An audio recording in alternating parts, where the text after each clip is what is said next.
সকলোকে নমস্কাৰ জনাই মই সৰুকৈ ভিডিঅ'টি বনাব লৈছোঁ। আশা কৰিছোঁ ভিডিঅ'টো শেষলৈকে চাই থাকিব।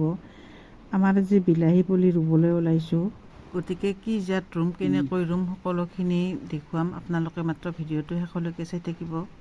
প্ৰথমে আমি যিখিনি লাগতিয়াল সাৰ সেইখিনি ছটিয়াই লৈ বেড বনাইছোঁ। তাৰপিছত মালচিং পেপাৰ পাৰি এনেকৈ গাঁতবিলাক খুটি লৈছোঁ আৰু ৰোৱাৰ আগতে আমি প্ৰতিটো গাঁতত এনেকৈ কেঁচু সাৰ দিছোঁ।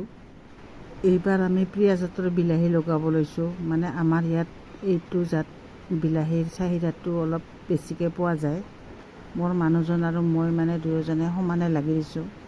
ইফালে পুলিবিলাকো বহুত বেছি ডাঙৰ হৈ গ'ল, মানে অসুবিধাৰ কাৰণে ৰুব পৰা নাছিলোঁ। পেকেটত জৰাই থোৱাও আছে বাৰু, সেইখিনি পিছত ৰুম।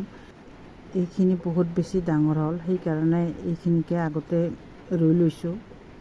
অন্য বছৰৰ তুলনাত এইবাৰ কিন্তু আমি বিলাহী কমকৈ ৰুম বুলি ভাবিছোঁ, কাৰণ ছিঙিবৰ সময়তো ইমান দিগদাৰী হয়, মানুহে নাপাওঁ, নিজেও নোৱাৰোঁ। তাৰোপৰি যোৱা বছৰ আমি বিলাহী ৰুই বহুত বেছি ঠগ খাইছোঁ। মানে কিয় জানো যোৱা বছৰ আমি বিলাহী বিক্ৰী কৰিবলৈ বজাৰে নাপালোঁ, সেইকাৰণে বহুত বেছি বিলাহী নষ্ট হৈ গৈছে।